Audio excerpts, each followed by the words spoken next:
Does philosophy have anything to do with ordinary life, today?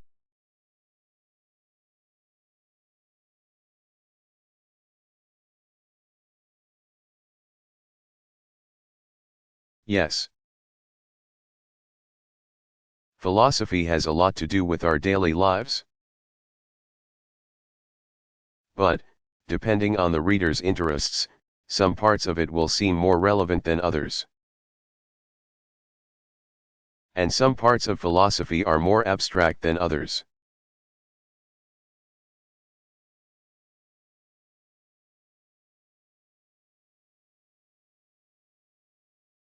Who is Ruth Barkin Marcus?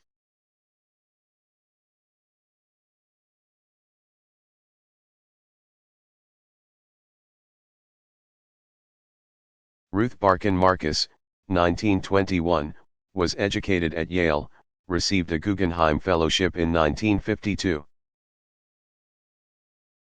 and was a founding chair of the philosophy department at the University of Illinois at Chicago.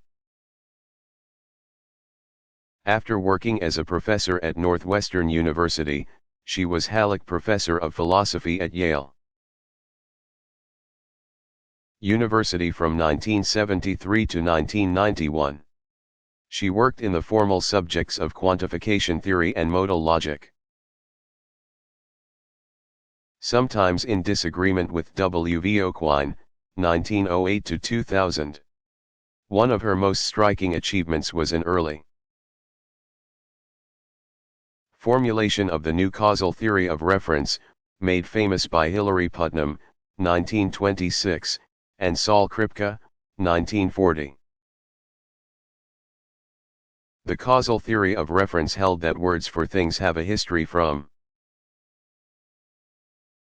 the first time someone used a specific word to stand for a specific object or idea. For example, we call apples apples because that word was the first at some time,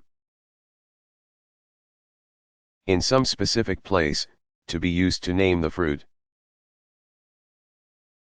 As proponents of the causal theory of reference put it, apples were baptized apples. Marcus' groundbreaking journal articles are collected in Modalities, Philosophical Essays, 1993. She received the American Philosophical Association Quinn Prize for service to the profession in 2007.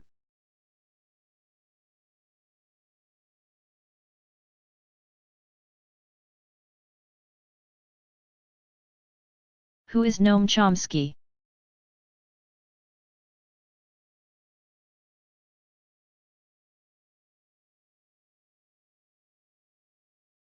Avram Noam Chomsky, 1928, is an American philosopher of linguistics and one of the most widely influential critics of contemporary politics over the 20th century and beyond. Now a professor emeritus of linguistics at the Massachusetts Institute of Technology, Chomsky is recognized as an important founder of cognitive science in linguistics, psychology, and philosophy of mind, as well as computer science. His major publications that are relevant to philosophy of language and mind include Syntactic Structures, 1957, Cartesian Linguistics, 1966, Current Issues in Linguistic Theory, 1964. Aspects of the Theory of Syntax, 1965, The Sound Pattern of English, with Morris Hall, 1968, Language and Mind. 1968, Studies on Semantics in Generative Grammar, 1972, The Logical Structure of Linguistic Theory. 1975, Reflections on Language, 1975, Essays on Form and Interpretation, 1977. Rules and Representations, 1980, Language and the Study of Mind, 1982, Modular Approaches to the Study of the Mind. 1984, Knowledge of Language, Its Nature, Origin, and Use, 1986. Barriers Linguistic Inquiry Monograph 13, 1986, Language and Thought, 1993, The Minimalist Program. 1998, On Language, 1998, and New Horizons in the Study of Language and Mind, 2000.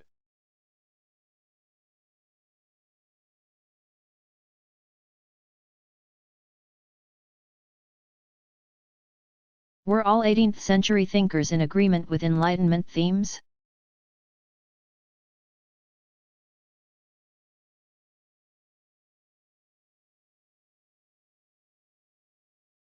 No. As a counter-tradition to the general rational spirit of the Enlightenment were the Romantics, such as the writers Samuel Taylor Coleridge, Johann Wolfgang von Goethe, Johann Gottfried Herder, Gotthold Ephraim Lessing, Friedrich Schiller, and William Wordsworth. There were also those, generally referred to as the pessimists of the Enlightenment, who did not subscribe to the belief in progress characteristic of the age.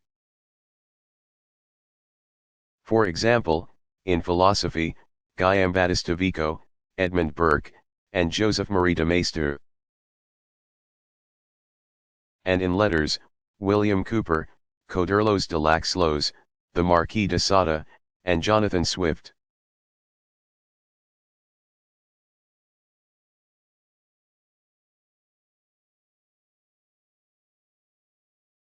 Who or what were the Cambridge Apostles?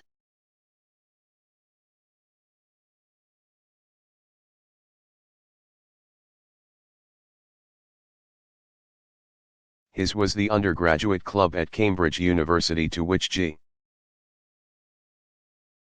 E. Moore, and some of the male writers who held him in high esteem, belonged. The Cambridge Apostles, or Cambridge Conversation Society, was founded in 1820 by George Tomlinson, who was later Bishop of Gibraltar. There were originally 12 members, hence the name. They met on Saturday nights for discussion after one member presented a paper and they ate whales, which were sardines on toast. The Apostles have always been a quasi-secret society with an annual dinner and a meeting in London every so often. Women could not be considered for membership until 1970, when the Cambridge spy ring was disclosed in 1951. 4 of its members were former apostles, and 2 who were employed in high government offices, had given the KGB sensitive information. The Cambridge spy ring consisted of 5 British young men who attended Cambridge University and were recruited to spy for the Soviet Union during the 1930s. They infiltrated the highest levels of British government and betrayed top secrets to the Soviet Union.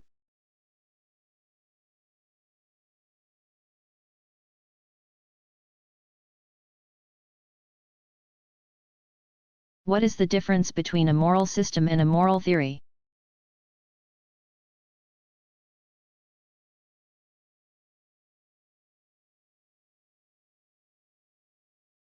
A moral system specifies principles according to which people should act, such as deontological or duty ethics, utilitarianism, or virtue ethics. A moral theory is an account of basic moral terms such as good or evil and the nature of moral judgments and arguments. Moral theorists may also compare different moral systems.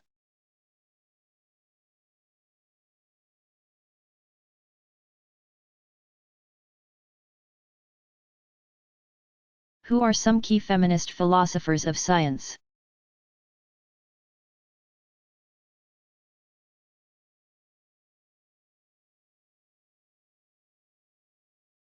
Sandra Harding, 1935, addresses questions of whether women have privileged ways of knowing. In Third World, as well as Euro-American societies, whether the exclusion of women from science can be corrected within science. And whether scientific knowledge is itself misogynistic.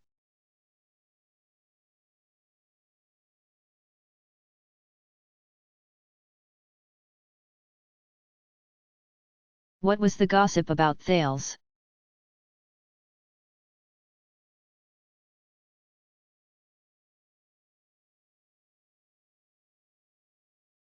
Not only did Thales rely on water or moisture to explain the universe.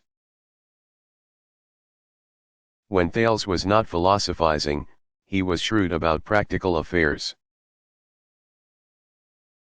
In a dry year, after he predicted good weather for the next season's olive crop, he bought up all the olive presses. He was said to have made a fortune when the bumper crop came. And he was the only one who could process the olives into oil. It was reported, doubtlessly ironically, that Thales died of dehydration while watching an athletic event. Socrates, in Plato's Theaetetus, tells of the clever witty Thracian handmaid,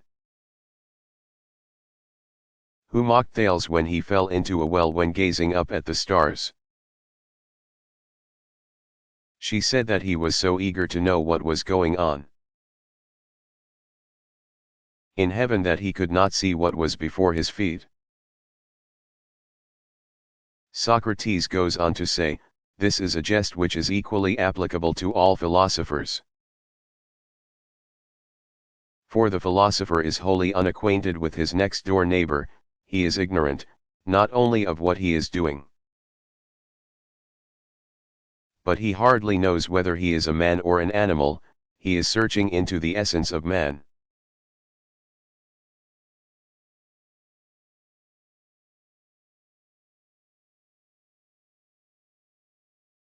Why is the unity or commonality of women important?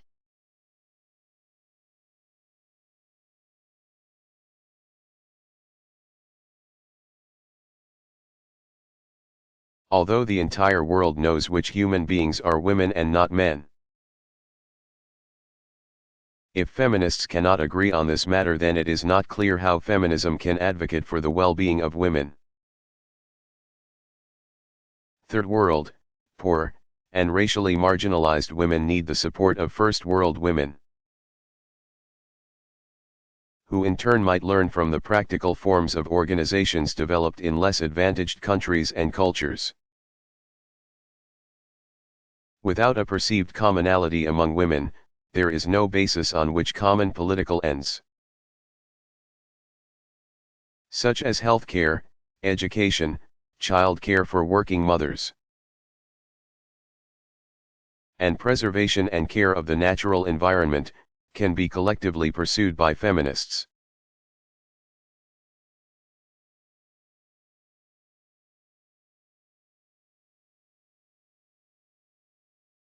How has Jacques Derrida's post-structuralism been received?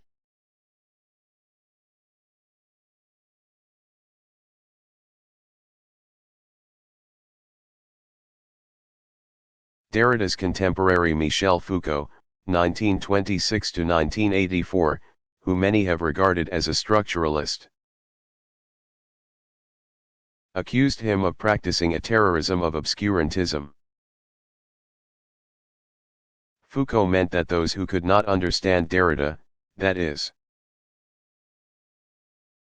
most of his philosophical contemporaries, were attacked by Derrida as idiots. American philosophers such as Noam Chomsky, 1929, John Searle, 1932, and Richard Rorty, 1931–2007, have mocked and dismissed Derrida. Searle referred to the deliberate obscurantism of the prose, the wildly exaggerated claims, and the constant striving to give the appearance of profundity by making claims that seem paradoxical, but under analysis often turn out to be silly or trivial. Chomsky thought that Derrida's work was typical of the local eccentric tradition of Parisian intellectuals, without it being an explicit issue for them. Chomsky and Searle assume that meaning itself is stable and their theoretical work proceeds on that basis. However, Rorty, who has claimed that it might be impossible to understand Derrida's metaphysics, has a view similar to Derrida's about the false pretensions to truth that philosophers entertain.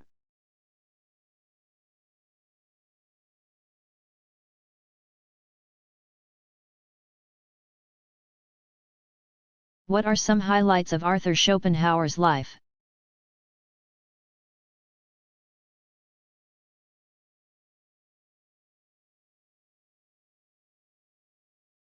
Educated in Germany, Schopenhauer traveled throughout his childhood to France, Holland, Switzerland, Austria, and England. After his father's death, which biographers attribute to suicide, his mother, Johanna Trauner, moved to Weimar and became a celebrated novelist. She introduced Arthur to Johann Wolfgang von Goethe, August Wilhelm Schlegel, and the brothers Grimm. Schopenhauer studied medicine at the University of Göttingen and philosophy at Berlin, getting his doctorate at the University of Jena. After that, he lived in Frankfurt. His doctoral dissertation on the fourfold root of the principle of sufficient reason, 1813, formed the basis of his philosophy, which appeared systematically in his most important work, The World as Will and Representation, 1818.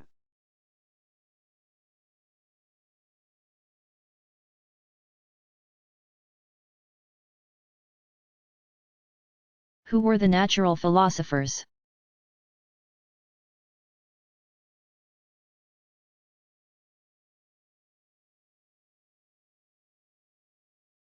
Natural philosophy was the term used to describe what we now call science. The key players in the scientific revolution, beginning with Galileo, 1564 to 1642, and ending with Isaac Newton, 1643 to 1727, were called natural philosophers and were revered as geniuses by philosophers of their day. The lines between scientific inquiry, philosophical theories of knowledge, and philosophy of science were not clearly drawn until these natural philosophers' discoveries and theories helped define them.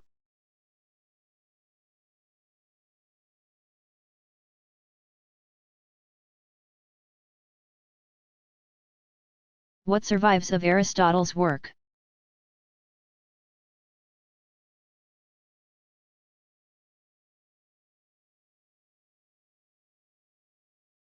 After Aristotle left the Lyceum, many of his books and dialogues were never seen again, and other works of his were hidden in a vault for 2 centuries.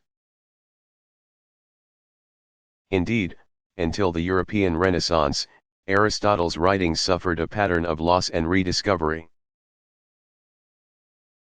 A good part of Aristotle's existing corpus may have been reconstructed by his students from lecture notes they took,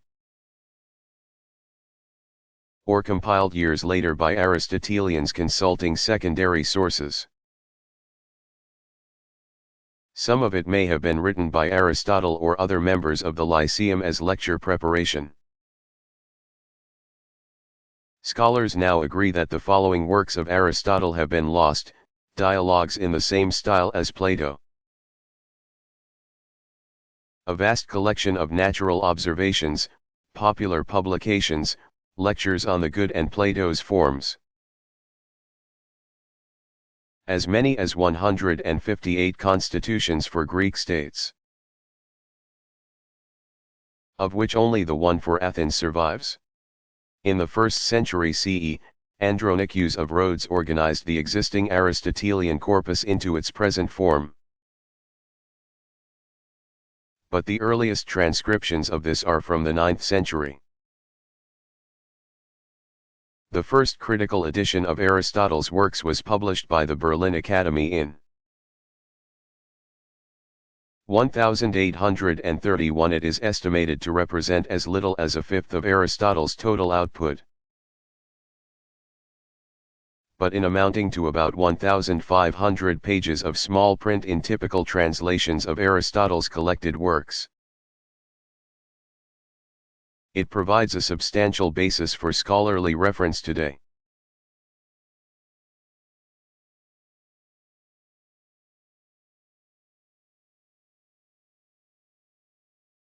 Who was Robert Boyle?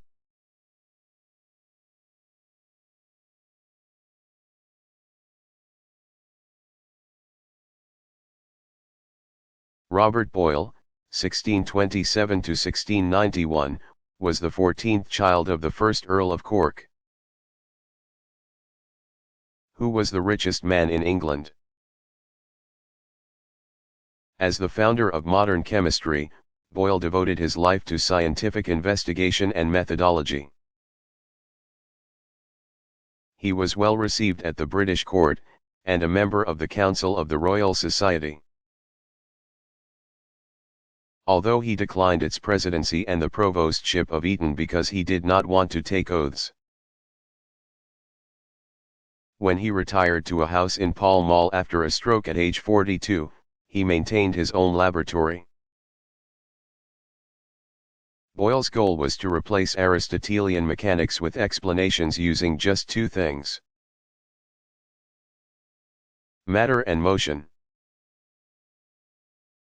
He was also a champion of the new atomism, or corpuscular theory.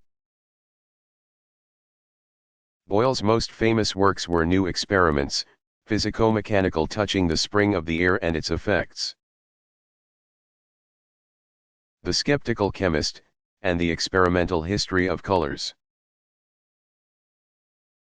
He also wrote a religious novel, Seraphic Love.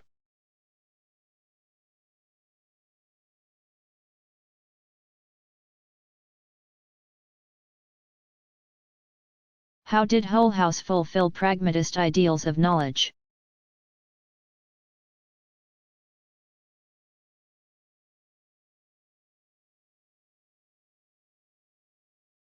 Adams saw Hull House as an epistemological, theory of knowledge, project, as much as a charitable program. She wrote, "The ideal and developed settlement would attempt to test the value of human knowledge by action and realization, quite as the complete and ideal university would concern itself with the discovery of knowledge in all branches."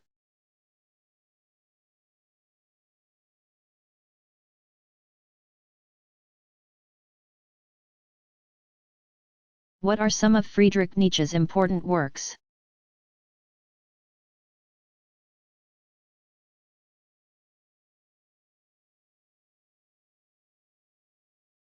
Nietzsche's principal works consist of 10 books, which are universally held to be a major achievement.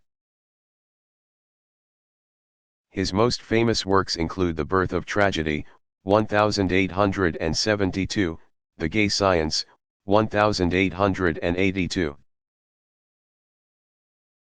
Thus Spoke Zarathustra, released in 4 parts from 1883 to 1885, Beyond Good and Evil, 1886, On the Genealogy of Morals, 1887, and The Antichrist, 1888. Not to be forgotten is Ecce Homo, or Behold the Man, 1888, which he dedicated to Voltaire and in which Nietzsche included his own endearing essay about his own works, Why I Write Such Good Books, 1888.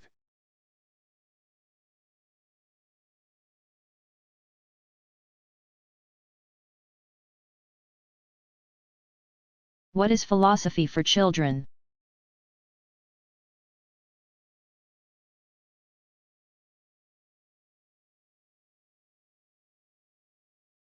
Philosophy for children is an attempt both to introduce critical thinking and the subject of philosophy to high school students and to explore and develop natural interest in philosophical questions among younger children. In Europe, high school age students have traditionally had at least some philosophy on their curricula. The question in the United States is not whether teenagers are capable of learning philosophy, but how to introduce it and find teachers qualified to do so, as well as funding. While psychologist Jean Piaget set the paradigm that children are not able to think about thinking or engage in philosophy before about age 12, philosopher Gareth Matthews, 1929, argues in Philosophy and the Young Child, 1980, that there was evidence of philosophical thought and speech in Piaget's own young subjects. Before then, Matthew Lipman, 1922, had introduced philosophy to middle school children in Montclair, New Jersey, with his 96-page philosophical novel for children, Harry Stottlemyre's Discovery, 1974. A philosophical novel for children is a story that raises philosophical issues in language that a child can understand. Both Matthews and Lipman have stressed the active nature of children's philosophical interests. By contrast, Norwegian author Jostein Gaarder's best-selling young adult novel Sophie's World, a novel about the history of philosophy, 1994, leads the reader through a series of studies about philosophy. Thus, philosophy for teenagers may be more didactic than the philosophy already taught to children. Contemporary journals devoted to teaching children philosophy include Analytic Teaching, the Community of Inquiry Journal, Critical and Creative Thinking, the Australasian Journal of Philosophy for Children. Questions, Philosophy for Young People, and Thinking, the Journal of Philosophy for Children.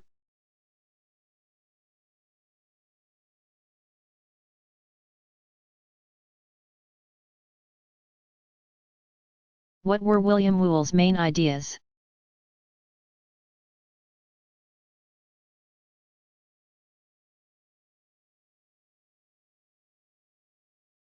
Whewell posited certain fundamental ideas, such as space, time, cause, and resemblance, which enabled unconscious inference so that we could structure and relate our sensations in ways that resulted in our perceptions of objects. He thought that each science has a distinct particular fundamental idea that makes sense of its subject matter.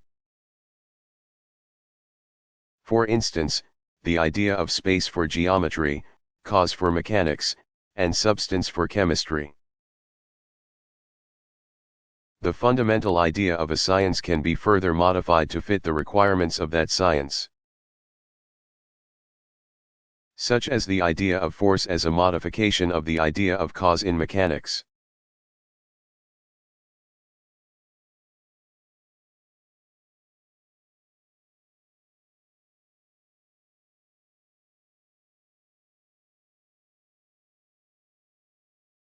What was Martin Heidegger's theory of space?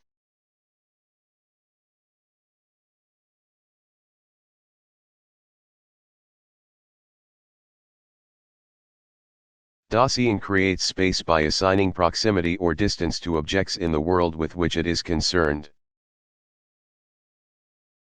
And the space that results from existence in this way does not necessarily line up with abstract dimensions and distances. The eyeglasses on a person's nose, for example, are farther away to the wearer than the picture hanging on the wall that he or she looks through the glasses to see. Objects in space acquire a characteristic of being ready to hand. They are things that we use and manipulate. The ready to hand, although literally in space, has its real meaning through human action over time. For example, if you pick up a hammer, you intend to do something with it in the next few minutes. And you are doing that to achieve a goal after that, such as hanging a picture on the wall.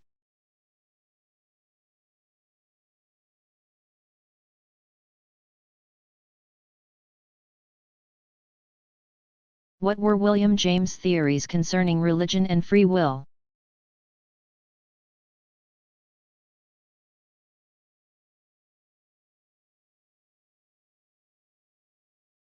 James thought that whether or not to believe in God, or to believe that we have free will, and that there are objective values, cannot be decided neutrally by an appeal to facts. The facts in such matters are inconclusive, and a neutral intellectual position does not address the importance to us of whether or not God exists, or if we have free will, or whether there are objective values. Because our beliefs in such matters will make a difference in our lives and those of others. We must will to believe that God exists, that we have free will, and that there are objective values. In the case of free will, to motivate ourselves toward actions that are unpleasant. We should think about their positive consequences. James offered an example of this, when one is reluctant to arise from bed on a cold morning. If one thinks about what one will do that day, the necessary physical motion becomes almost automatic.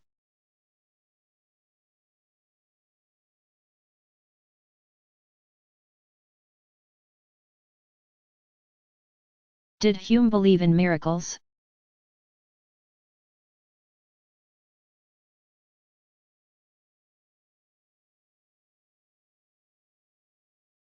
Probably not, although he did not explicitly deny them.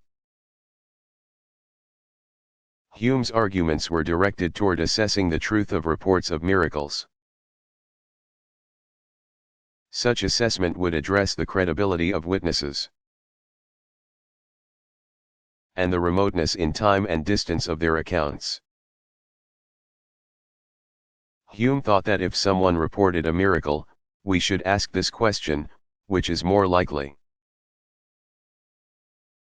Based on everything we know about the world, that the miracle happened, or that it did not.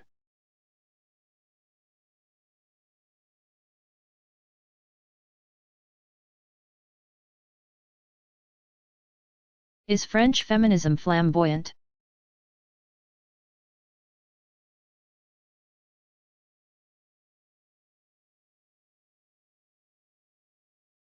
At times, yes, it is. For example, Verena Andermatt Conley relates that Hélène Cixous, 1937,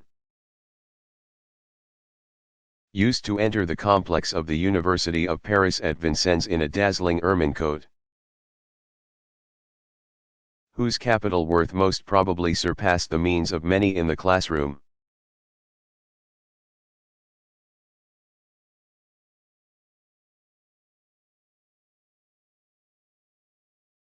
How did the British Royal Society come about?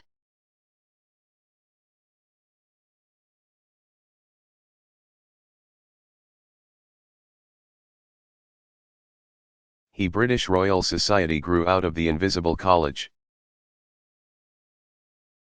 And the Invisible College was inspired by Francis Bacon's New Atlantis.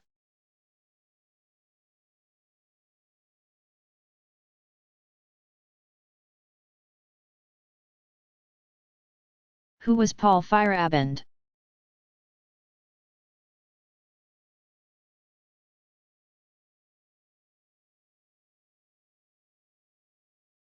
Paul Feyerabend, 1924 to 1994, who was a friend and colleague of Imre Lakatos.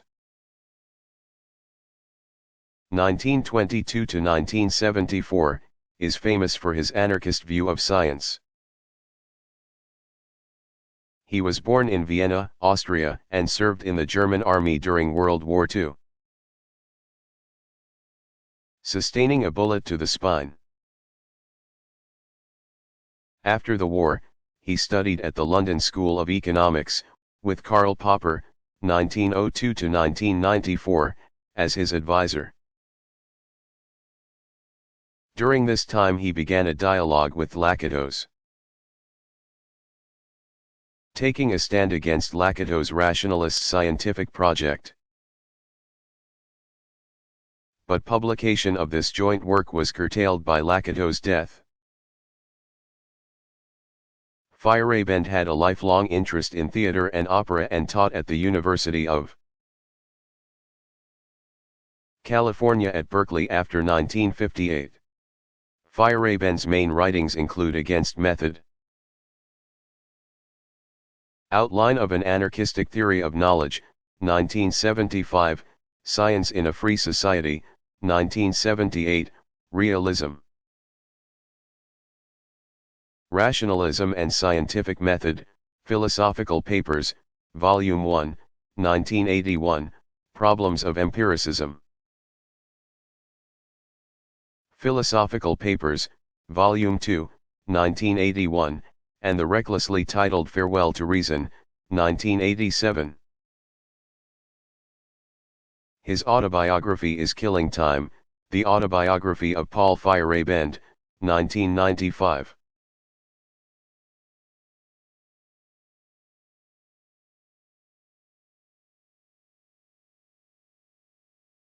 Teresa of Avila, a Renaissance figure?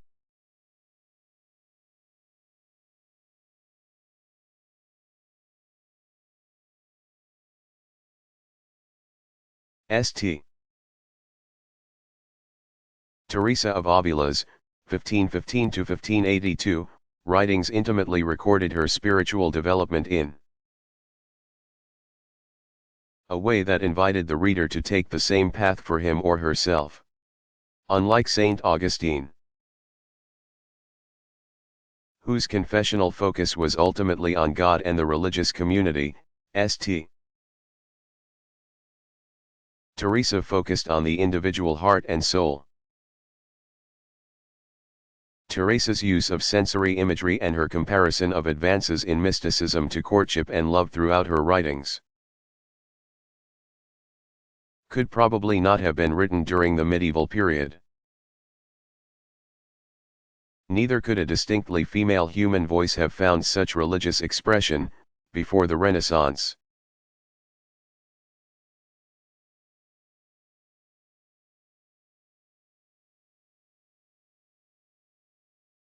What religious issues are involved in environmental thought, pro and con?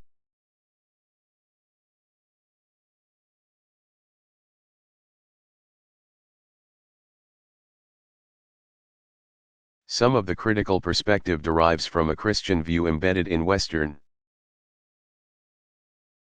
political philosophy that God gave the earth and everything on it to humankind to rule over for our use. Only humans have the spark of divinity that justifies intrinsic value. Nonetheless, many religious groups have proclaimed an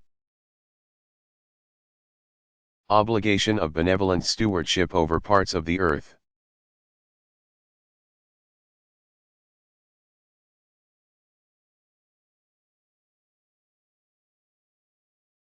Who was Nicolas Malebranche?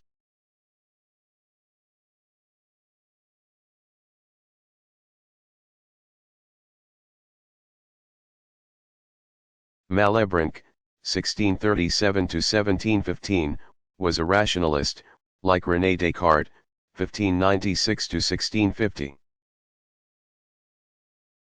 who tried to solve the problem of how the mind and body interact.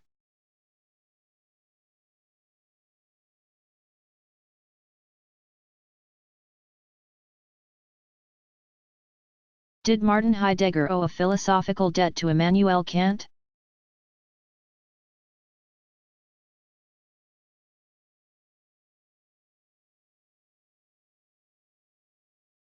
Very much so, particularly in his phenomenological analysis of space and time. Like Immanuel Kant, 1724–1804, Heidegger thought that both space and time were in the subjects as necessary preconditions for experience. But unlike Kant, Heidegger did not believe that space and time were necessary categories in the mind. Rather, they were ontological structures of human existence that became evident in the way Dasein concretely existed.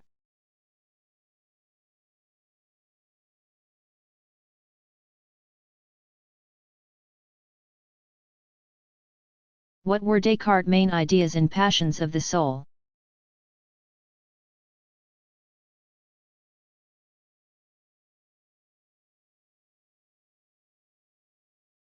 René Descartes claimed that his mind or soul feels passions, or sensations and pains, in the body. The soul is therefore connected to all parts of body, although there is one part of the brain, namely the pineal gland, where it exercises its functions more particularly than elsewhere. That is, the soul directly affects the body through the pineal gland by setting animal spirits in motion, via the will. Descartes thought that the will was infinite because it was a copy of God's will, but that human understanding is limited. Because the will often outstrips the understanding, all manner of human evils and misfortunes follow. Consciousness, or the representation in the mind of the sensation and pains in the body, was unique to human beings, according to Descartes. He thought that animals lacked both a pineal gland and consciousness, and were therefore mere machines.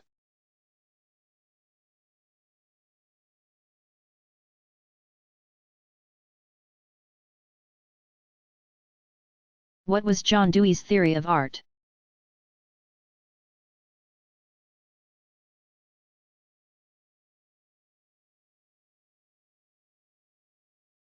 First, Dewey thought that inquiry is an art, and he rejected what he called the spectator theory of knowledge, whereby knowing is believed to be passive contemplation. According to Dewey, ordinary human life itself is a form of art, because it is permeated with aesthetic qualities in human experience. For Dewey, all experience, or anything that can be called an experience, has an aesthetic quality that can be directly appreciated. An experience has an immediacy that is directly felt or had, and which unites its constituents into the same whole. Dewey meant by this that we are not aware of the physical or chemical aspects of our experience but of holistic actions and qualities. For example, the runner does not experience her sprained ankle in the same way that the sports doctor examining her does. She has a united qualitative experience of strain and pain, whereas the sports doctor understands her condition in terms of which exact tissues have been damaged. Dewey called the aesthetic qualities of experience tertiary qualities. Because experience is a kind of transaction. The aesthetic quality of an experience can change and become more meaningful toward a consummation. A consummation is the reconstruction of an experience by intelligence, for example, solving a problem. What is not aesthetic according to Dewey is what is slack or overly rigid. There is nothing in either scientific inquiry or practical action that precludes the presence of aesthetic qualities.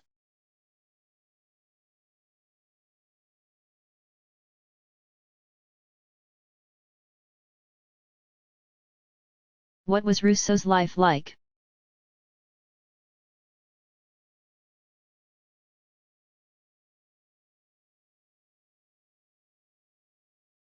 Rousseau's life seemed to spin out of control from time to time. Although he found a degree of stability, intellectually, in his writing. He was born in Geneva, Switzerland, in 1712 and always considered himself a citizen of that canton, city-state. His mother died 9 days after his birth. His father, an unsuccessful watchmaker, and his aunt raised him. His father was an emotional man, often reading sentimental novels and Plutarch. As a boy, he was subjected to abuse outside the family. In his Confessions, Rousseau described the erotic effect of corporal punishment from a pastor's sister. Later, a notary and an engraver, to whom he was apprenticed, abused him. Rousseau left Geneva at the age of 16, and soon met Françoise Louise de Warens, a Catholic noblewoman who became his lover and motivated him to convert to Catholicism. In 1742, he went to Paris to present a new system of musical notation to the Académie des Sciences, but his system was rejected. He then became secretary to the French ambassador in Venice, Italy, in 1743, but left within a year after quarreling with him. Back in Paris, he began a lifelong relationship with a seamstress named Thérèse Levasseur. He met Denis Diderot, 1713 to 1784, and began contributing articles on music to his encyclopedia. He then submitted an essay for a competition at the Academy of Dijon in answer to the question of whether the arts and sciences had benefited mankind. Rousseau's resounding negative answer was Discourse on the Arts and Sciences. 1750, it won and made him famous. His opera Le Devin du Village was much appreciated by King Louis XV. But Rousseau did not get a pension from him because he immediately supported Italian over French music. Rousseau then returned to Geneva and converted back to Calvinism. He wrote the Discourse on Inequality in 1755, which caused an alienation from Diderot and other patrons, because it claimed that most human inequalities were the result of society, not nature. Rousseau believed man was born good, but he secured the support of the very rich Duc de Luxembourg.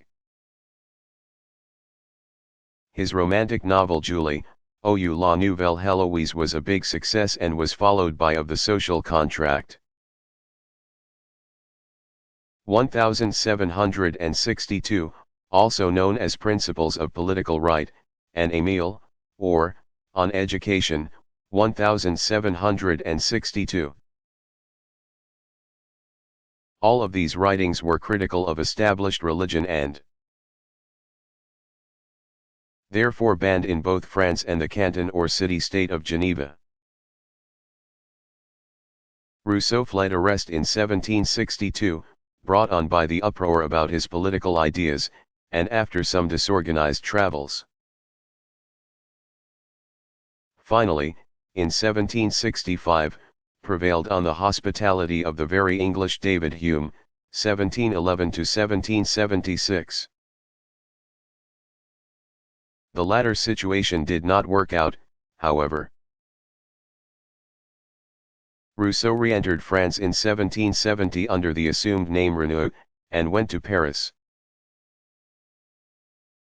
He had begun work on the Confessions, in England. But the completed edition was not published until after his death. He wrote Considerations on the Government of Poland after an invitation to make recommendations for a constitution for the Polish-Lithuanian Commonwealth. This was followed by his Dialogues, Rousseau, 1776, published in 1782. Confessions of Jean-Jacques Rousseau, 1782, and Reveries of the Solitary Walker, 1782. He then wrote an analysis of Gluck's opera Alceste, before dying suddenly in 1778.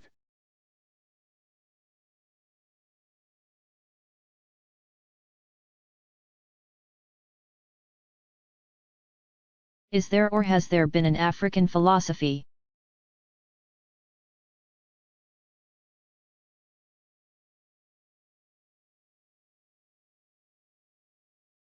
There is a millennially long tradition of oral African philosophy, as well as many active 20th century African philosophers. Once this thought is presented in established Western philosophical terms, however, it does not so much support Afrocentrism as a perspective of racial uplift as it evinces a philosophy by asking questions about its own philosophical enterprise.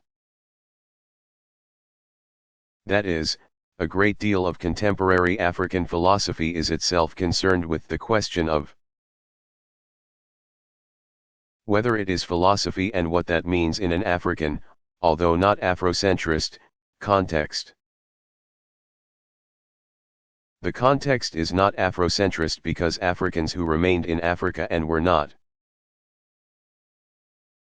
brought to Europe or the Americas had no need for the distinctive uplift of Afrocentrism. Instead, the focus on Africa from an African perspective turns on the question of what the multiplicity of countries and cultures in Africa,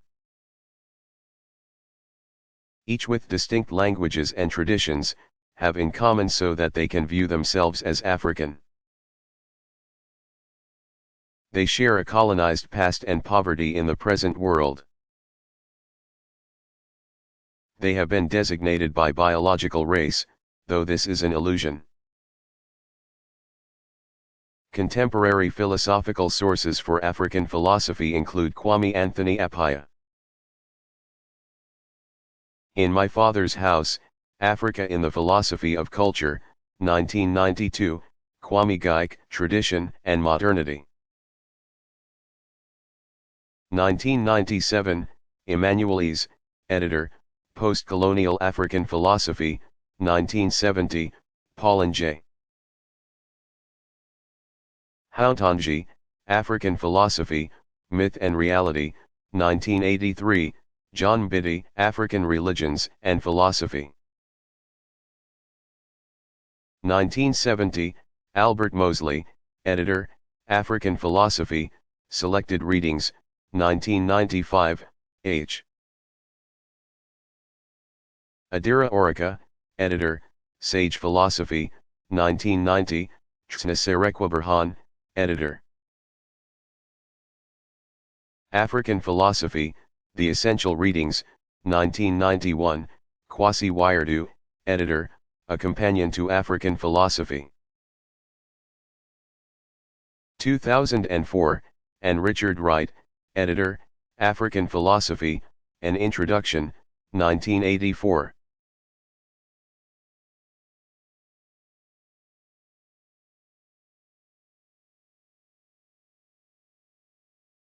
What was George Santayana's ontology?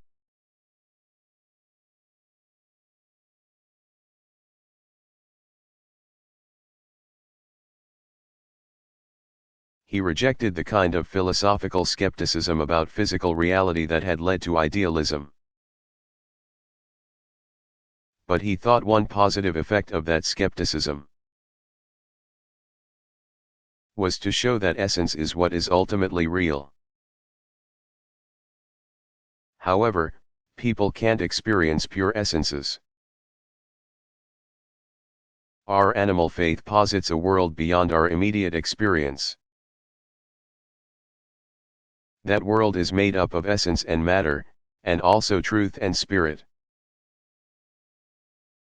Matter is constantly changing, but it has a continuity, which renders it a substance.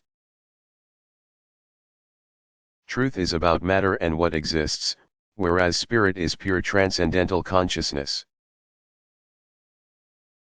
Spirit intuits. Santayana described intuition as the direct and obvious possession of the apparent without commitments of any sort about its truth, significance, or material existence.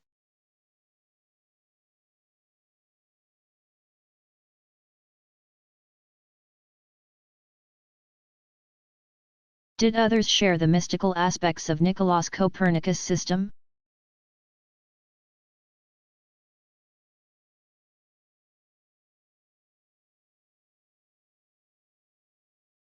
In the late 16th century, Giordano Bruno, 1548–1600,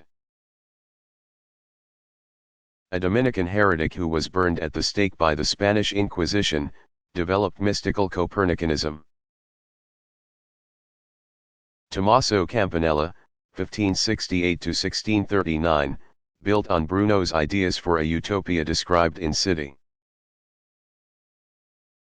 of the Sun, in which science was combined with astral magic for the good of mankind.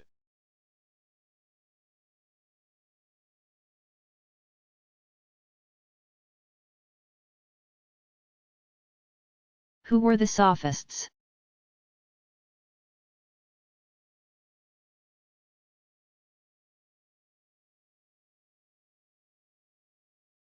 In the 5th and early 4th centuries B.C.E. in Greece, the Sophists were the solution to increasing litigiousness and education. If you can imagine a professional who is a cross between a lawyer and a self-help coach, that would be a good description of a sophist. The Sophists put on public exhibitions for pay to teach Greek citizens how to succeed in their public and civic lives.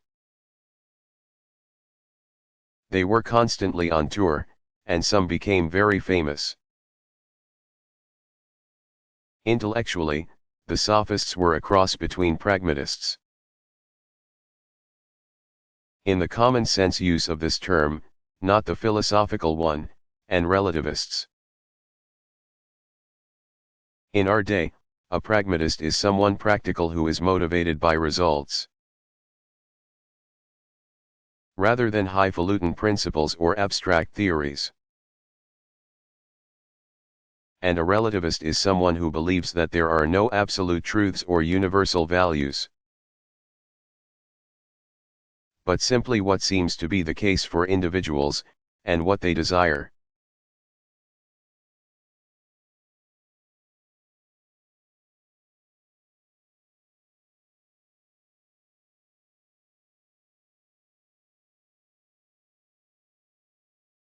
What is French feminism?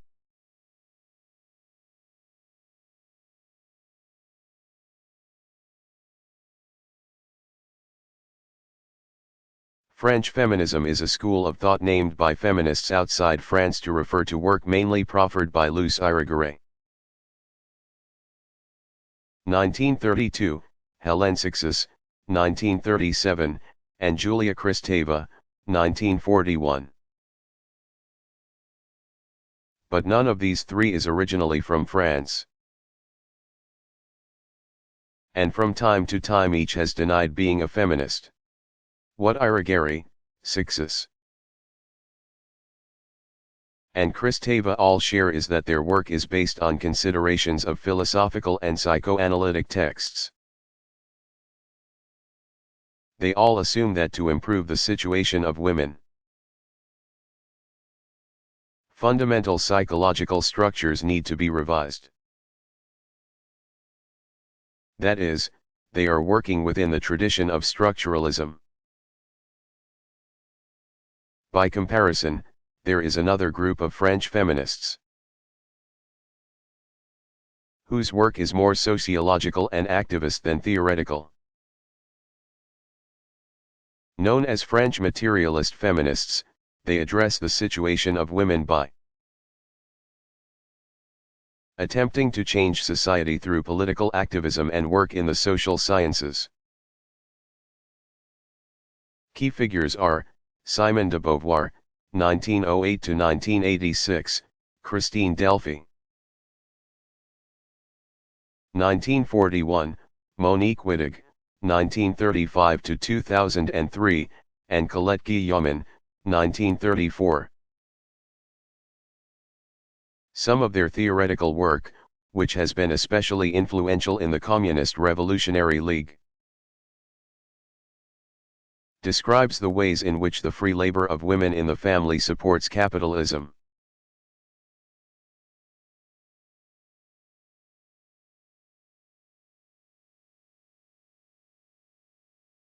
What is the problem of the criterion as put forth by Montaigne?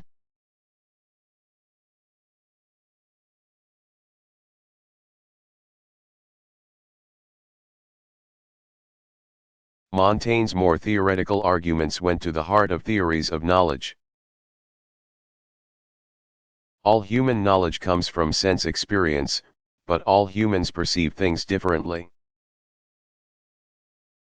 And we are all vulnerable to illusions, dreams, and ordinary distortions of perception. On top of these doubts, Montaigne then introduced the problem of the criterion. We need a criterion to determine if our experience is reliable as a basis for knowledge. But the criterion itself needs to be tested, and for that a second criterion is necessary. And to test this second criterion, a third one is necessary, and on and on. All theoretical and natural philosophers after Montaigne had to come up with some sort of answer to the skeptical problems he raised. The unreliability of sensory information, the disagreement of experts, cultural differences in values and customs, individual differences in perception, the possibility of human error,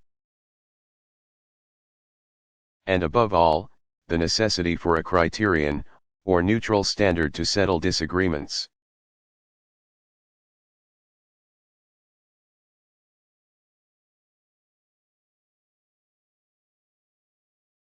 Who was Benedict de Spinoza?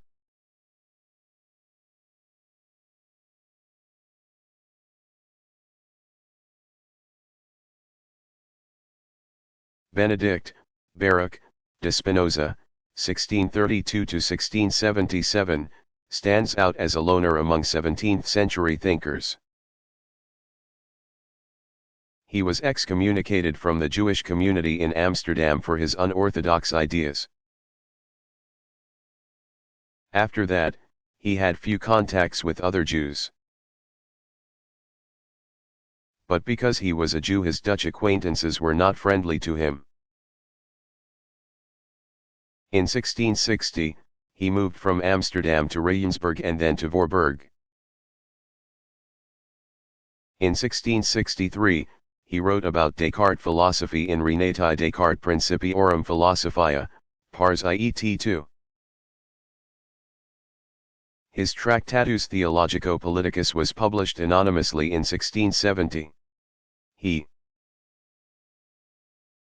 was then offered the chair of philosophy at Heidelberg University, in 1673. But he turned it down because he did not want to jeopardize his peace of mind.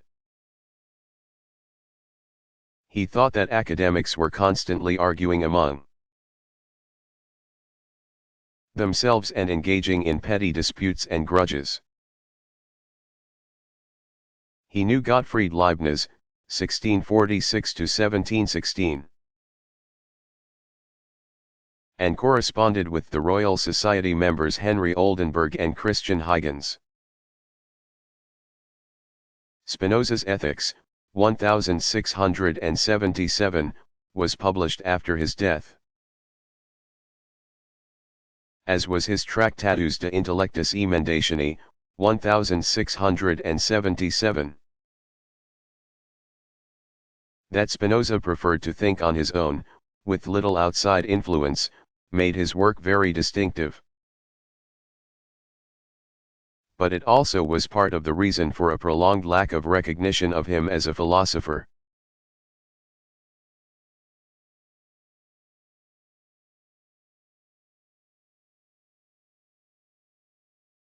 What were Plato's main ideas as presented and developed in his early dialogues?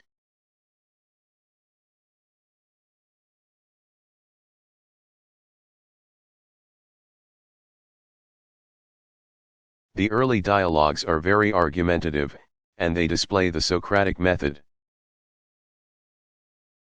Socrates is the main character, who begins by asking a question. Conclusions are not reached so much as questions are raised and clarified. The subject is morality, beginning with shared values such as piety or justice, and then demonstrating how little is really known about them. In the Meno, Socrates plies his questions toward the more positive end of showing how knowledge is innate in the soul. Meno is an uneducated slave boy from whom Socrates extracts knowledge of geometry through a series of skillful questions. Socrates concludes that because the soul acquired knowledge before birth, what we know is not learned, but recollected.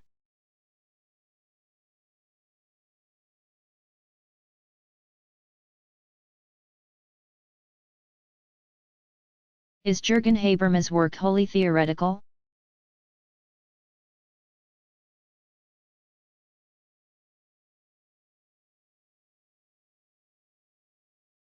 No. First, he holds that the ability to see the worthiness of other people's goals is a condition for participation in a discourse community. And second, the subject under discussion should determine what will count as convincing argument. He has expressed optimism that his notion of discourse is compatible with likely global peace among nation-states. Habermas has struggled with the idea of self-determination as an individuating criterion for states, and tried to determine the kinds of negotiations necessary for mutual cooperation within Europe.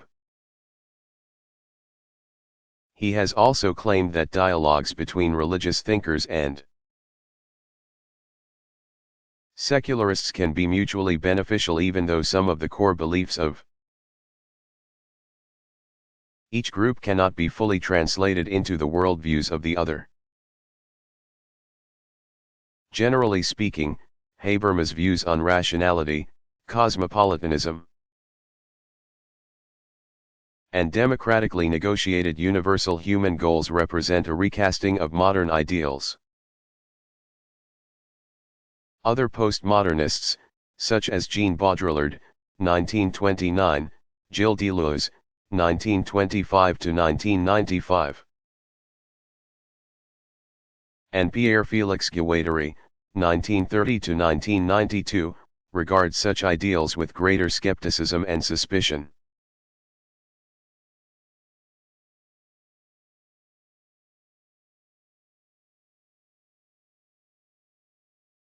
What did Ludwig Wittgenstein accomplish in his Tractatus Logico-Philosophicus?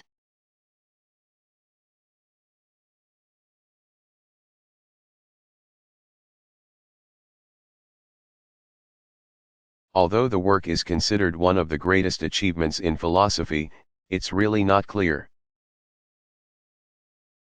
Wittgenstein's stated intention was to address the problems of philosophy that had preoccupied Gottlob Frege. 1848–1925, and Bertrand Russell, 1872–1970, Arthur Schopenhauer. 1788–1860, was another influence on the work, although he said at the end of this work, "My propositions serve as elucidations in the following way: anyone who understands me eventually recognizes them as nonsensical." At the beginning of the book, Wittgenstein claims that his main purpose is ethical. The Tractatus Logico-Philosophicus consists of 7 sets of numbered propositions or statements, which are believed to be about the connection between language and the world. It seems to present an account of the essence of language as expressive of thought. Thought, according to Wittgenstein, is limited to what is factual, so that the propositions of language are representations of the world. The propositions of logic, on the other hand, convey no factual information. Logic consists of tautologies. Logic is very useful, but all of its conclusions are true by definition. Wittgenstein believed that a meaningful sentence must have a precise structure that is made up of simple,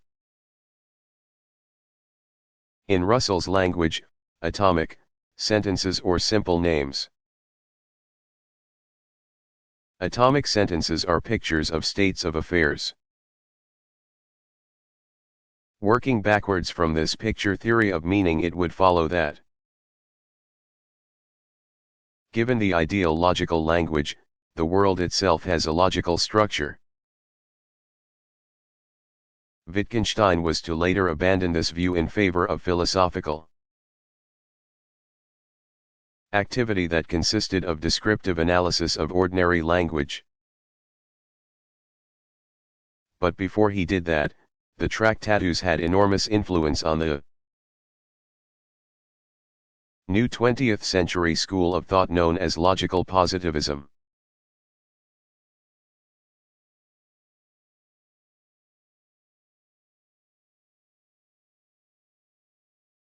How did environmental philosophy get started?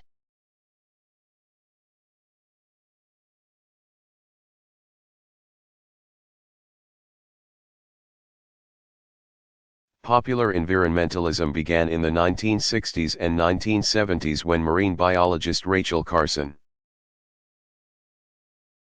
1907 to 1964, traced the movement of toxic pesticides, specifically DDT, through the food chain in her classic book, Silent Spring, 1962. Intellectually, this led to a rediscovery of ecologist and forester Aldo Leopold's, 1887 to 1948, land ethic. A Sand County Almanac, 1949, and the thought of John Muir, 1838 to 1914, founder of the Sierra Club. Leopold had written, that land is a community is the basic concept of ecology. But that land is to be loved and respected is an extension of ethics. This moral tone set the basic philosophical orientation toward environmentalism as a moral/ethical matter. The Norwegian philosopher Arne Nies, 1912, was inspired by his encounter with the Himalayan Sherpa's reverence for their great mountains when his guides would not take him to sacred places. Nies developed an important distinction between deep ecology and shallow ecology.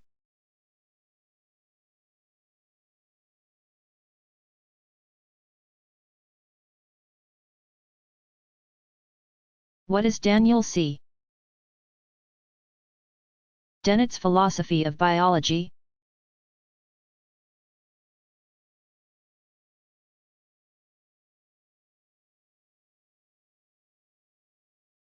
Dennett, 1942, engages evolutionary theory by asking the question, skyhooks or cranes?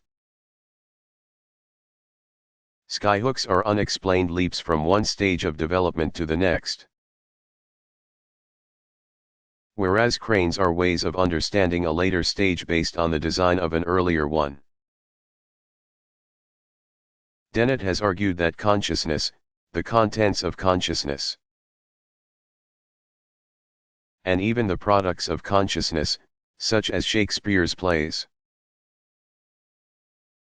can be naturalistically understood in the same way that physical evolution is understandable. Neural systems create multiple drafts of the same thing so that the brain itself is a sort of dung heap in which the larvae of other people's ideas renew themselves. Dennett is also a proponent of the doctrine of memes,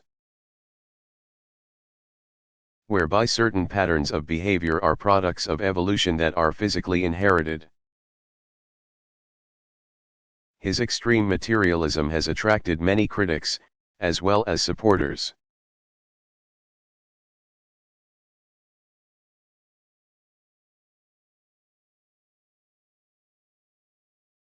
What were the main facts about Whewell's life?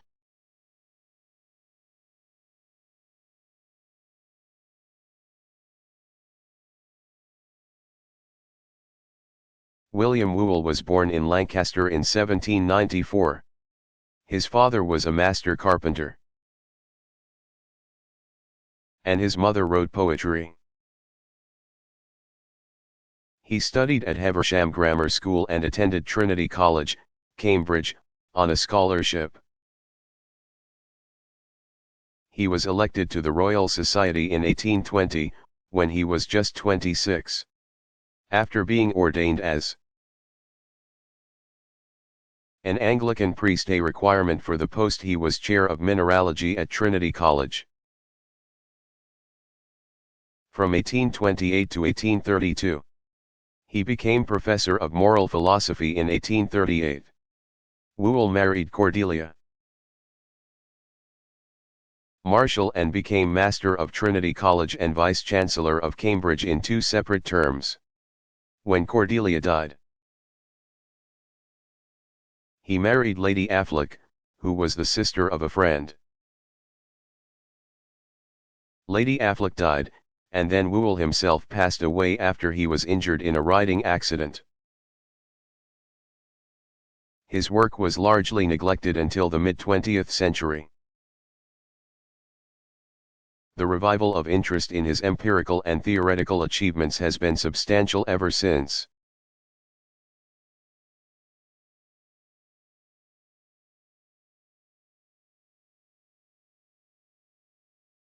What are academic and Pyrrhonic skepticism?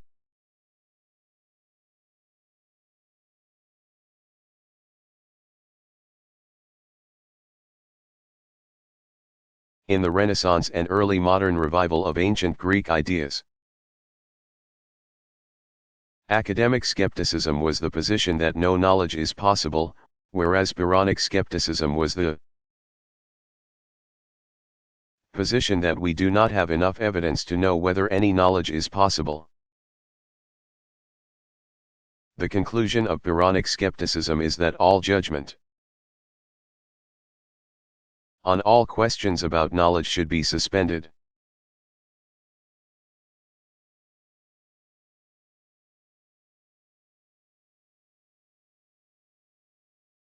How did Ralph Waldo Emerson define transcendentalism?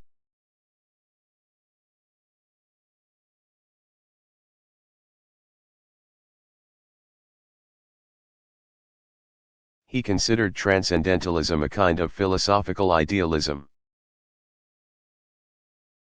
that held that the ultimate reality was spiritual and not material. He thought that experience was limited in telling us what things are in themselves or what to value. Emerson also referred to a Kantian notion of ideas or imperative forms, which made experience possible, and he ascribed to Immanuel Kant. 1724–1804, the label transcendental forms, for these realities of the mind and spirit.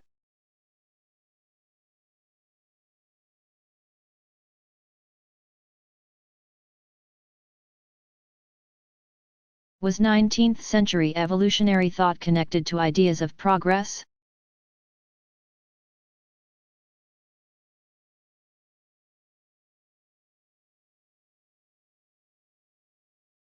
Not directly, because evolution was an external force, whereas progress depended on individual human effort. But the two notions were frequently associated, as in the ideas of American industrialist Andrew Carnegie.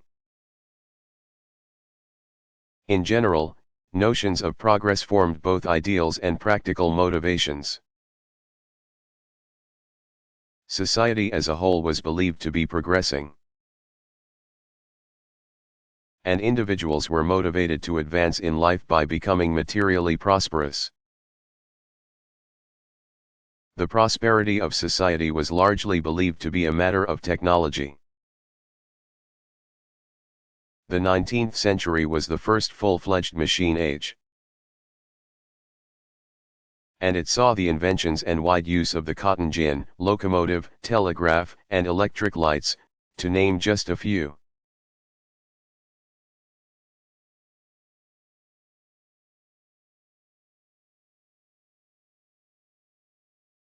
Who was John Rawls?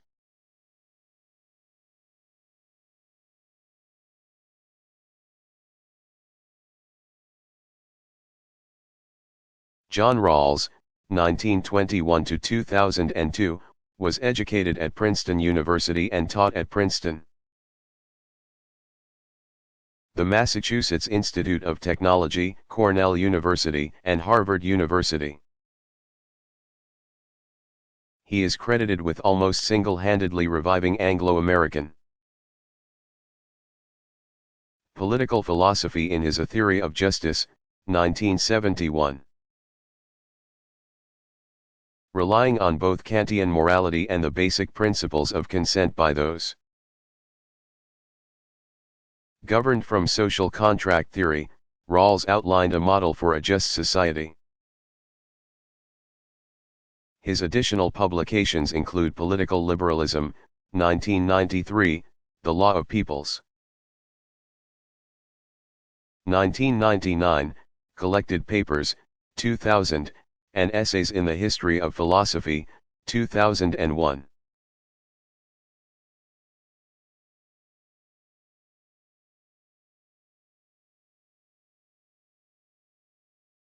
How are existentialism and phenomenology historically related?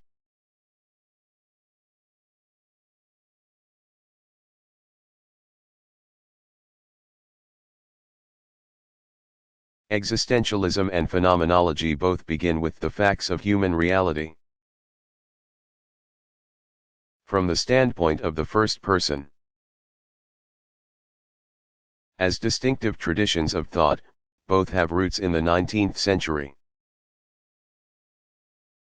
Existentialism going back to Fyodor Dostoevsky, 1821–1881, Søren Kierkegaard, 1813–1855.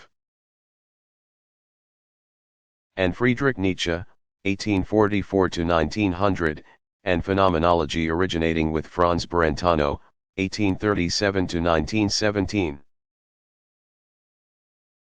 Strictly speaking, existentialism is older than phenomenology.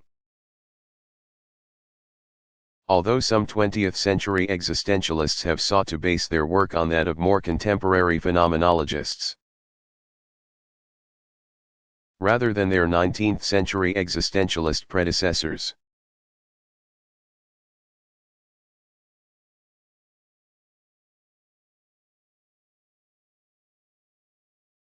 What was the emotivist theory of ethics?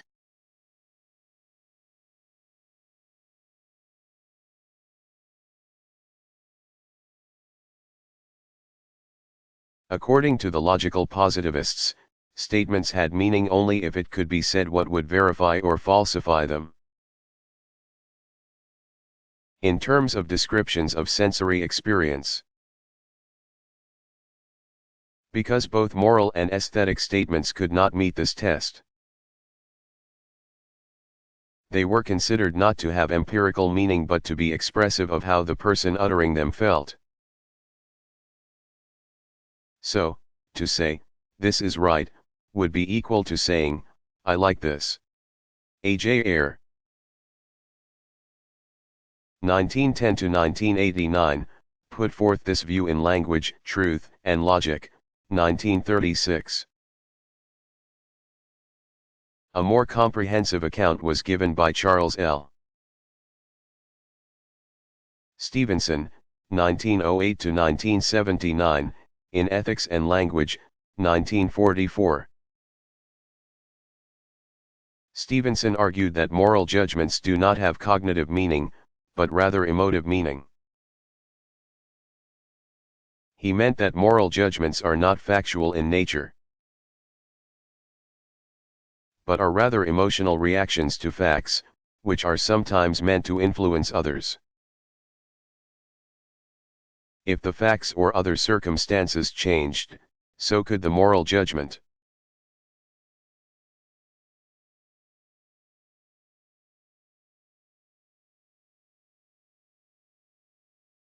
Who was Kurt Gödel?